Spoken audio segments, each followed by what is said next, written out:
Ready? Okay. Do we have to like... 10 minutes. 10 minutes of fucking around. It's called, was it the warm up or whatever it is? This is the warm up. This is the Welcome to A Spirited Life. I'm Mark. I'm Christine. And this week we're going to talk about being serial triers. What does that even mean and why do we do it? Our whiskey of the week is going to be a whiskey that I found to really enjoy after trying many, many different types of whiskeys.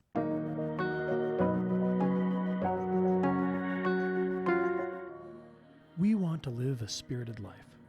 We're documenting our journey towards financial independence while balancing that with living in the present and enjoying our time in the journey.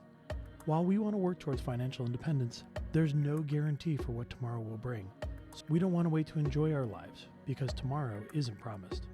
We want to share our journey to help keep ourselves intentional and accountable, and we invite you to come along with us as we work towards living a spirited life.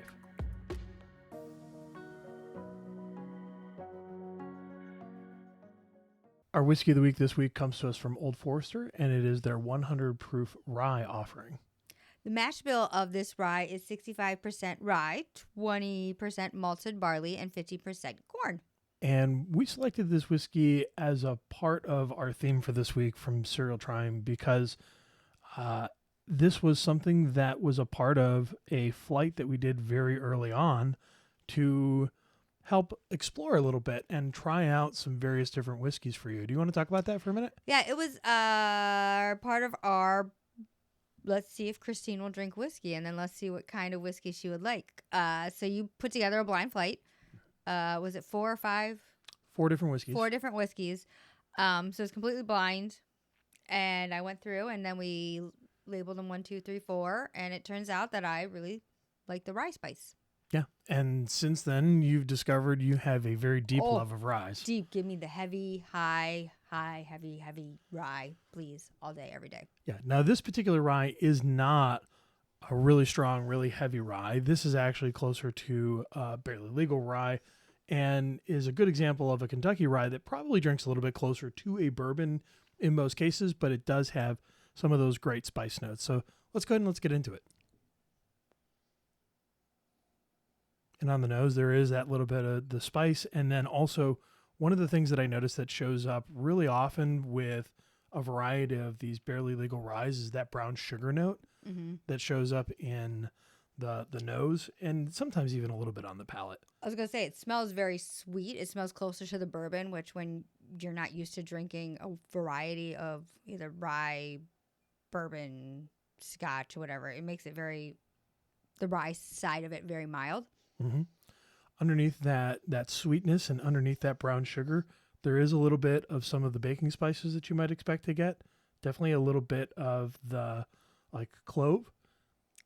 Not as strong as you might get on some other maybe more stronger ryes that are more rye forward, like a 95.5 rye, something like that. But deep, spicy. This also it smells like you crushed up apples off of an apple tree. Not where it's like overly ripe apples, but like when the apple guy says, "Hey, taste it before you buy it." Mm-hmm.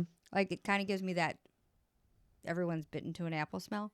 Okay, I'm not getting it, but I'll take your word for it. So, all right, let's go ahead and let's get in on the palate. Cheers. That is really nice. Mm-hmm. I get a slight dilly, but it's like masked with like a sweetness. I don't know if it's a honey or the brown sugar, but it's just like a hint of like that dill, that rye spice. Yeah. I get a little bit of the rye spice up front on like the front and early palate, and then it starts to shift more into like some of the bourbon notes that I would typically expect to get. Mm-hmm. And then the brown sugar sweetness follows through into the mid and late palate. And then the spiciness and the 100 proof definitely hits in the late palate. It's like a mild little kick. Yeah, it's very still approachable even at 100 proof in that regard. And the spice that is coming through is definitely from those rye spices as opposed to from the proof necessarily, which makes a lot of sense. Definitely getting some more of those baking spices, getting a little bit of like the star anise. Definitely getting some of the clove in there as well. And I remember when we couldn't find this, and I know some people actually still have trouble finding this in their area, but we're lucky enough that this actually shows up pretty regularly for us now and is available on the shelf. And it's relatively inexpensive. The flavors are enough that you feel like you're trying something different. It's not like your basic cheap bourbon whiskey, something that you use as a just an everyday mixer. But you can use this as an everyday mixer. You can, but it also, like, for me, it's like a good step into drinking it neat. Like, it's enough that you get flavor and you can pick some things out. You get a little bit of a kick, but it's not overpowering, or it's not like knock your head off. It's just enough to, like, you kind of put your toe in. You're like, okay, I can start picking things out of this. And then once you get used to drinking more, you get your palate kind of acclimated. Then you can kind of step up into big things. It's like a gateway rye. Yeah, I think of it as a gateway rye, but specifically for people who are like bourbon drinkers who maybe are interested in dipping their toe in rye. I'm rye curious. If they're rye curious, yeah.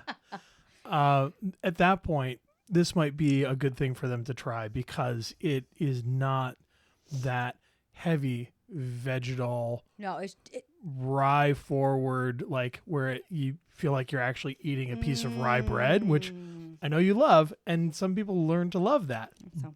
But for many people, they're in those particular whiskeys, they're missing the things that they enjoy in some of the the bourbon qualities that they might get in some of the sweetness and some of the notes they might get from some of the corn, like little hints of vanilla still in there, those types of things. So a great whiskey all in all, in terms of if you're looking to try and dip your toe in and try something else, try something different that's maybe outside of your typical bourbon offerings that you might be drinking. You want to explore a little bit of rye and try a little bit of rye. This may be a good one for you to give a shot to. And so with that, let's talk a little bit about trying, and let's talk a little bit about cereal trying.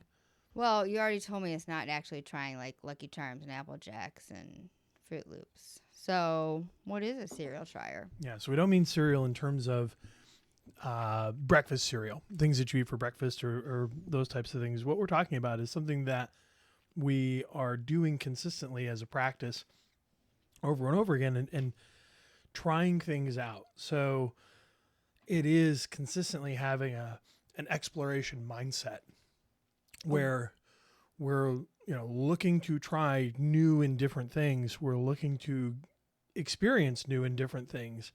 And that's one of the ways that, we're cereal triers, in that we're willing to go out and explore, try new things, see new things, and experience new things. And not all of those things may resonate with us in the end or may be great, but we are willing to be open for some of those new experiences.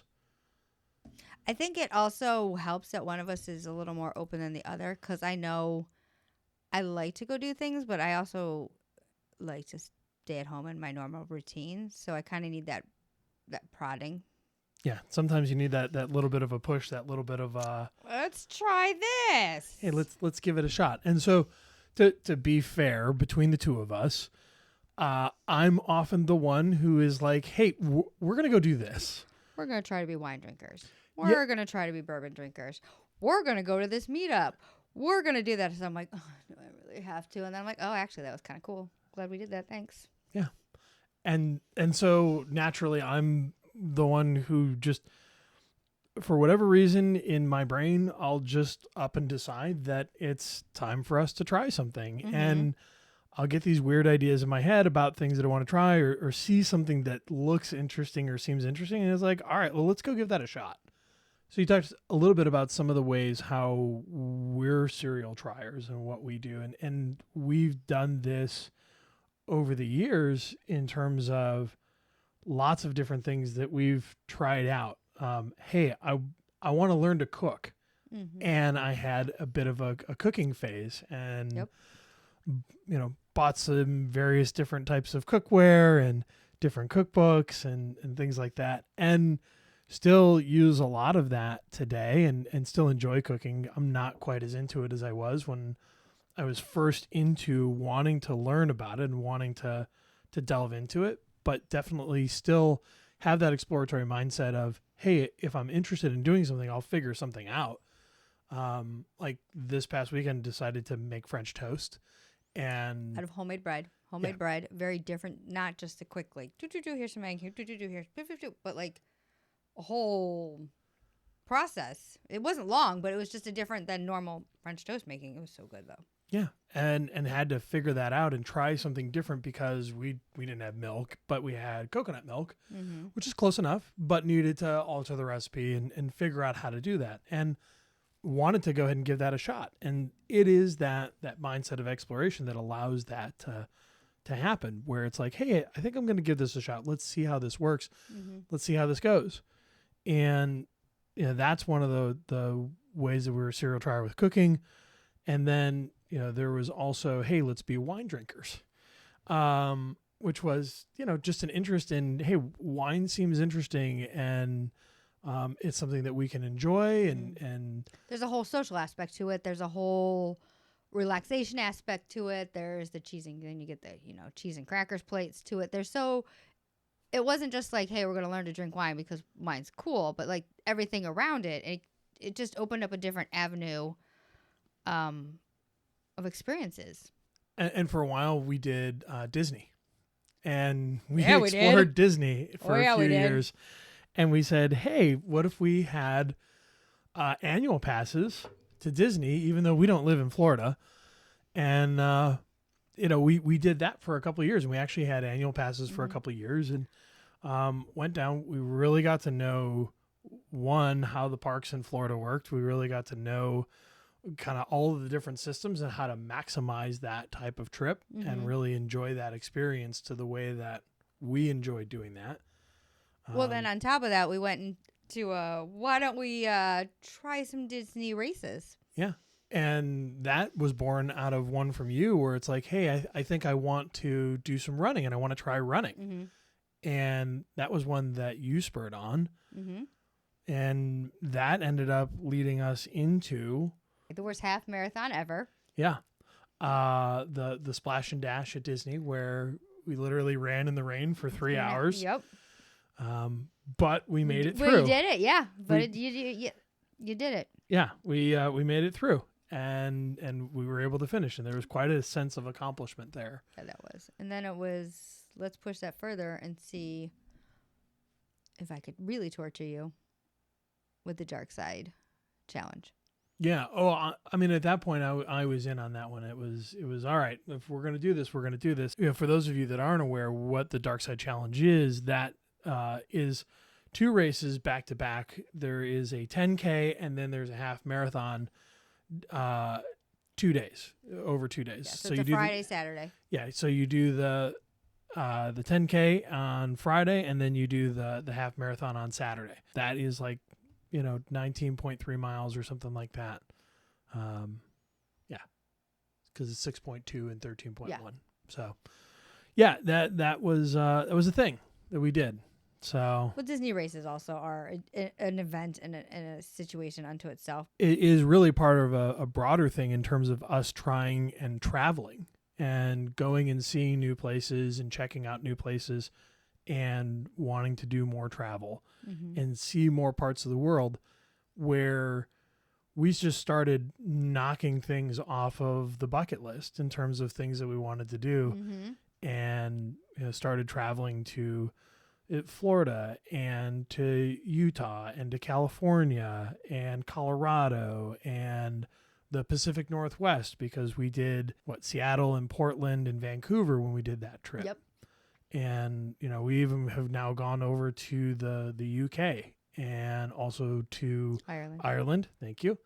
I was getting there. I just want to make sure we did not cause any drama. I understand, because it's, anyway. But yeah, getting to see all of those places and experience all those different places is something that is a part of our trying, is like, hey, let's go check out these places. Let's go see what's interesting there. Let's see what the cultures are like, those types of things.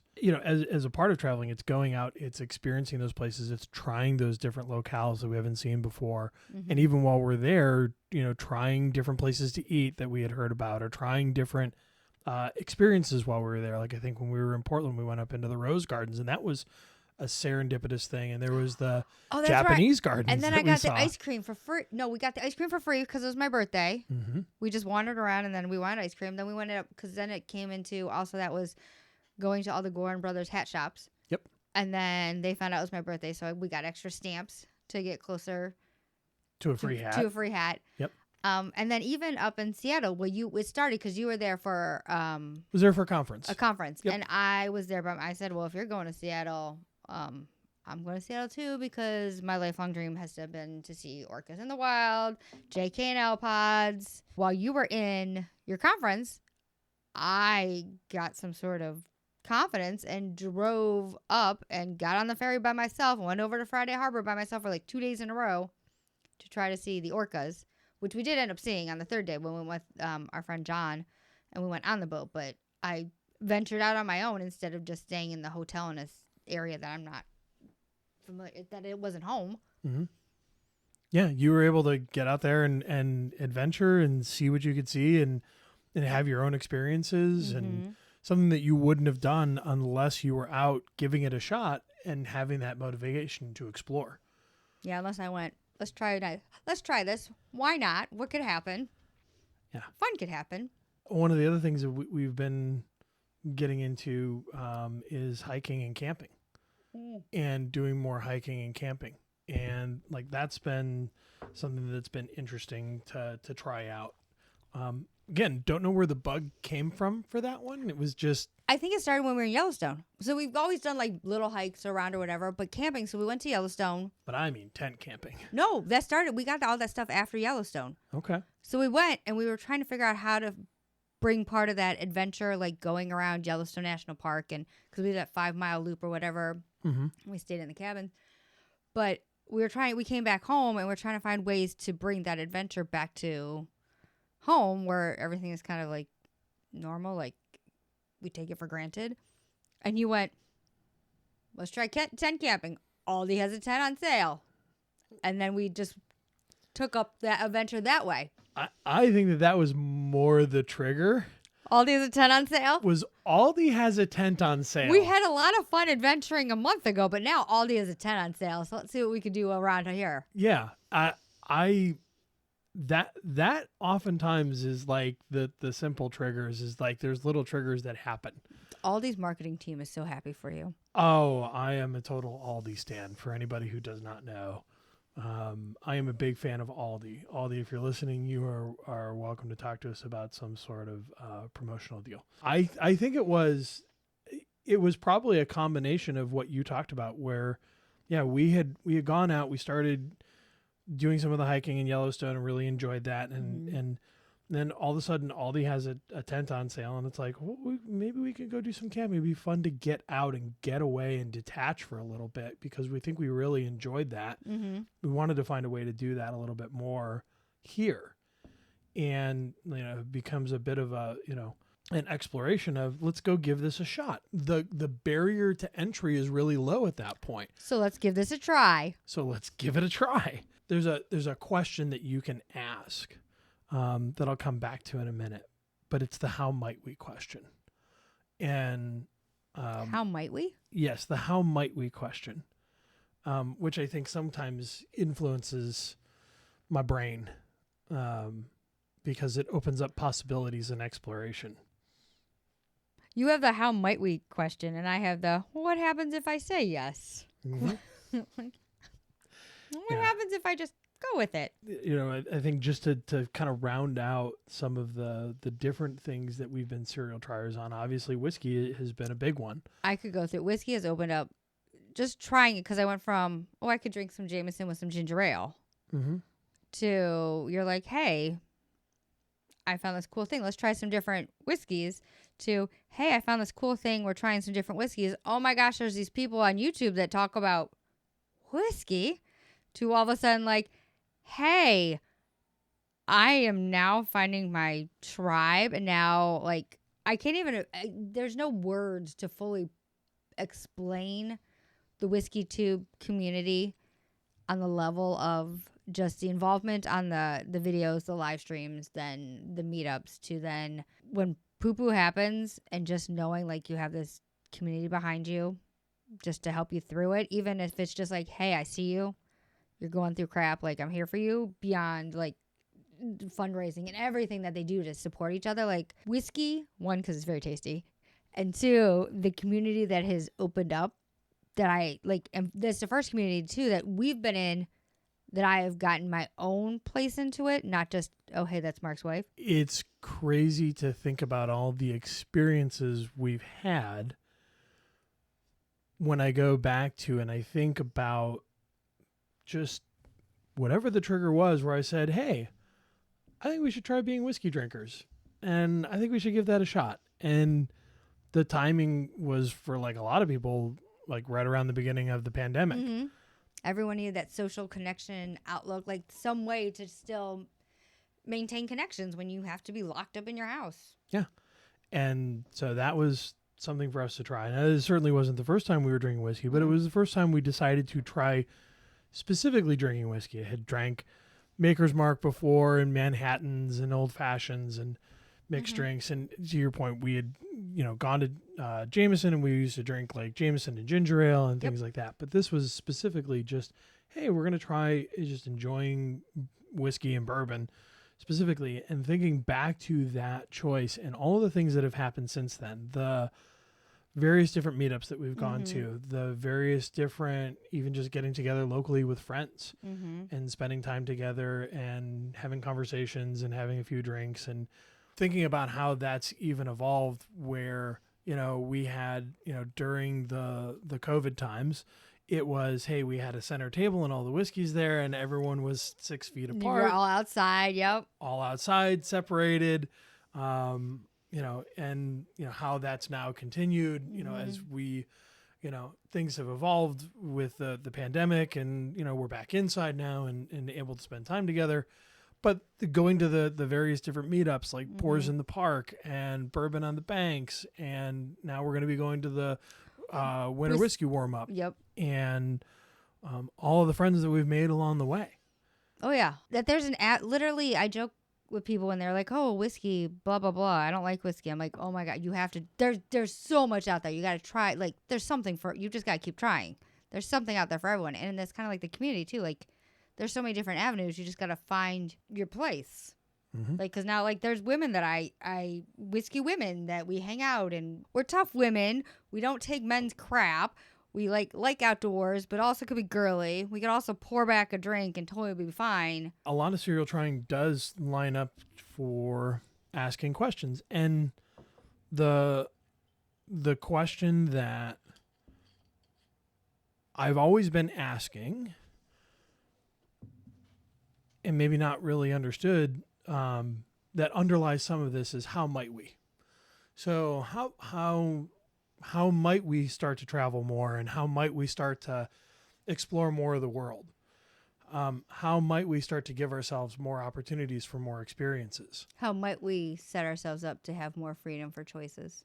Right. And how might we change our behaviors so that we can set ourselves up for financial independence? How might we support and track ourselves along the journey? Horribly, actually, right now. But we'll get into that next week when we talk about the monthly check-in. I was actually thinking more of a spirited life came about. Yeah. How might we continue this? How might we hold ourselves accountable? How might we track it?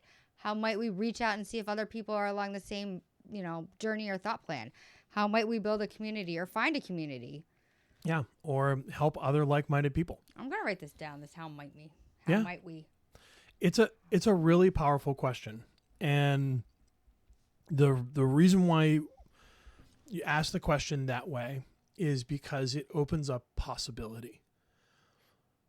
Yeah, because it's very open-ended. It's not like what happens if I say yes. It's how might we? How might I do this? Well, it causes brainstorming and problem solving, and it's not a yes or no, or it's not a one or the other. Well, I just thought of another one that we didn't even talk about, which is your gardening.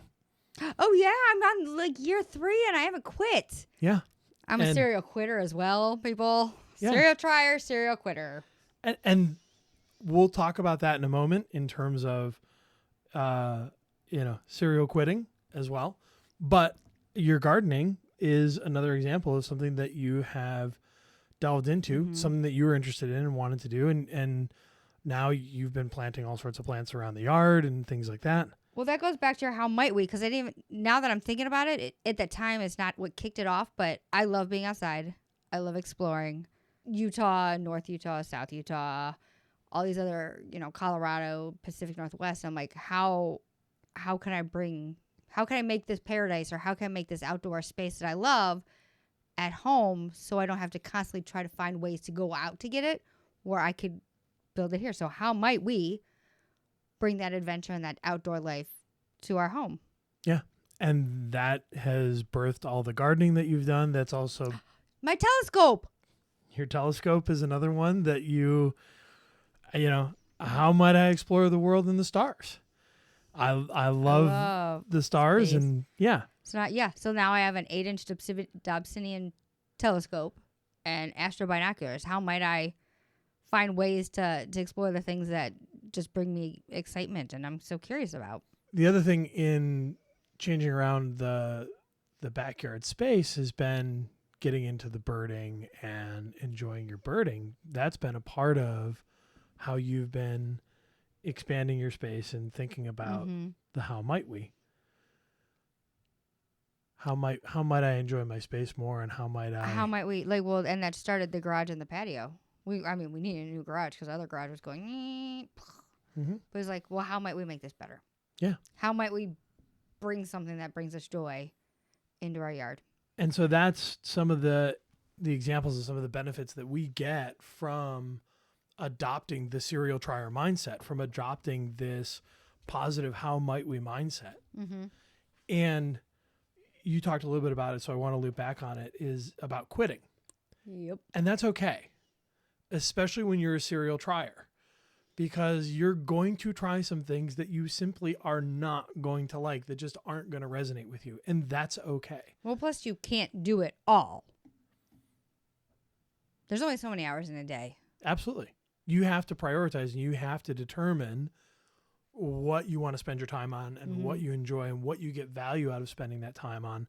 And you will definitely find some things, if you adopt this mindset, if you adopt a serial trier mindset, you will definitely find some things that resonate with you. You will definitely find some things that stick with you. And you will definitely find some things that don't, frankly, stick with you and and you don't want to keep doing them. And one that I think of is photography.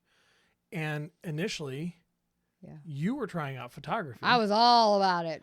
And you initially were like, hey, let's go give this a shot and everything like that. And I was like, all right, I'm going to come along with you, and I'm going to get into it too. And then it faded away fast for me, but it didn't fade away as fast for you. No, I really enjoyed photography, and I found that I really liked trying to find a way to frame and compose the world and create a visual experience for people.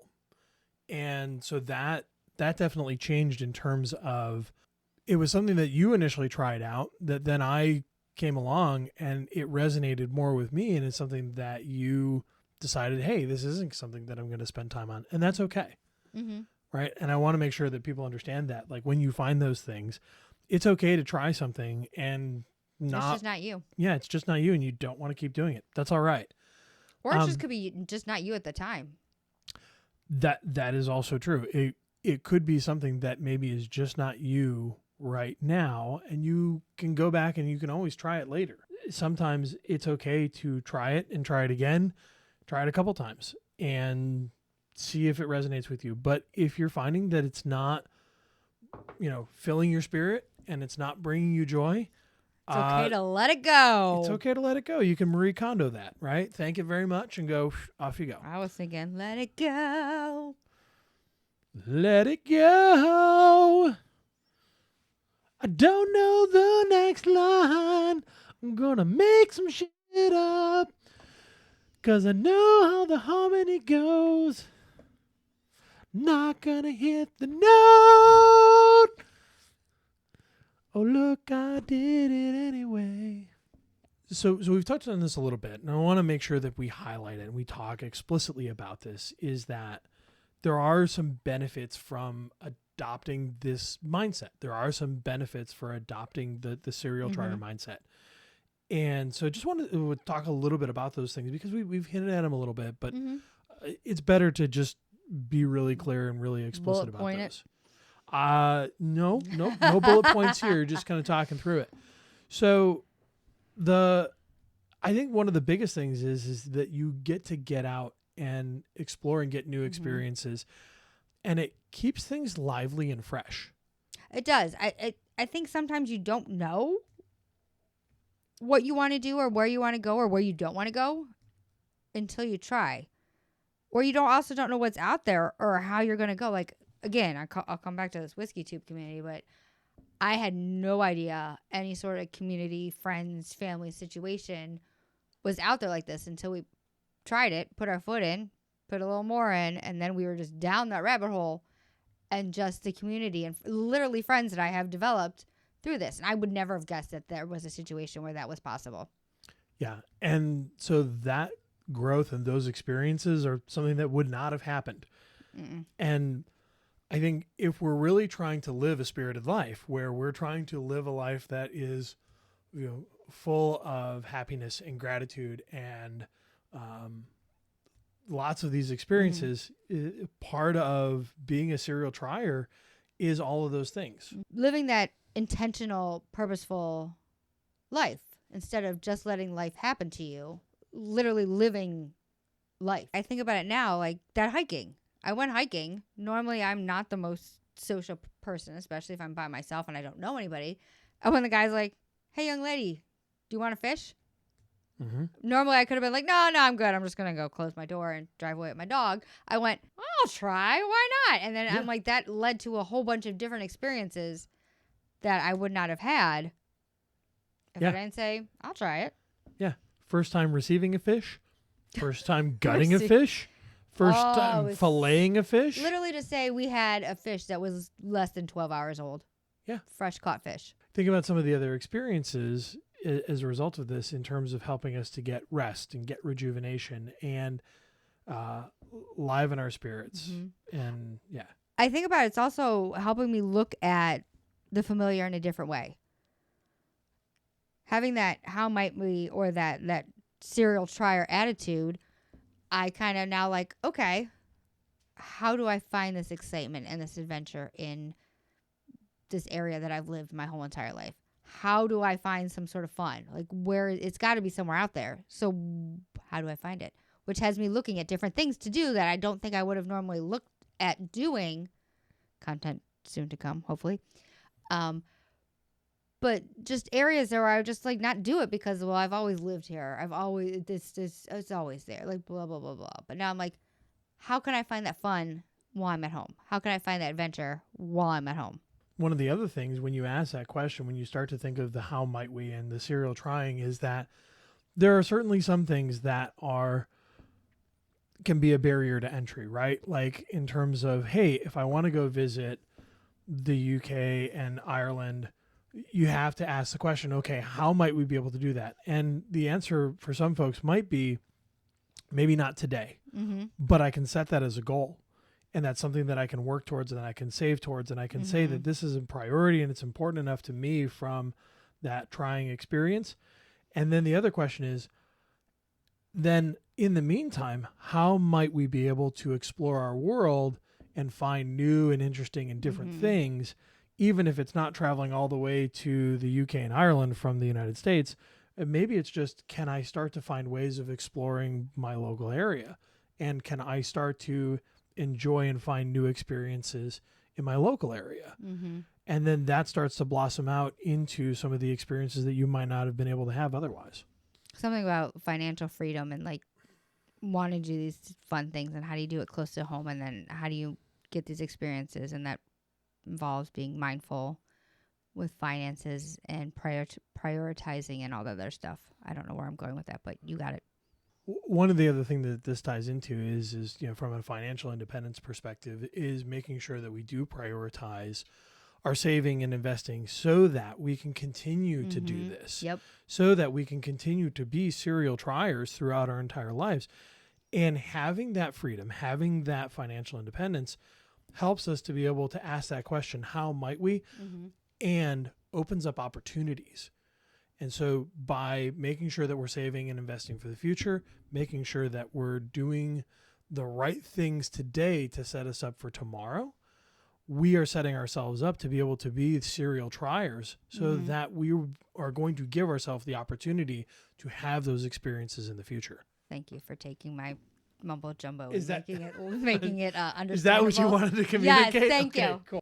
So each week we like to take a look back and reflect on what filled our spirit this week. Christine, what filled your spirit this week? This week was tough for me. I was rather sick, but sometimes it's the smallest things that fill our spirit. And I am a stickler for a clean kitchen. It drives me completely bonkers. I was not able to do anything because I was pretty darn sick. And it was nice one morning to wake up and everything was done.